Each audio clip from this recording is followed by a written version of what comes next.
আমরা সবাইকে হারাই ফেলবো, কিন্তু এতগুলো মানুষের জীবন চিরতরে অন্ধ পঙ্গু।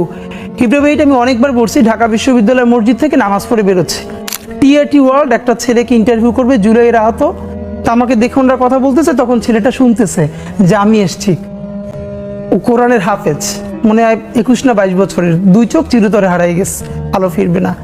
তো আমার কাঁধে হাত রেখে বললো কি যে হাদি ভাই, আমার সপ্তাহখানেকের জন্য আমার একটা চোখে একটু আলো ফিরিয়ে দেওয়া যায়। আমি বললাম ভাই 1 সপ্তাহের জন্য কেন?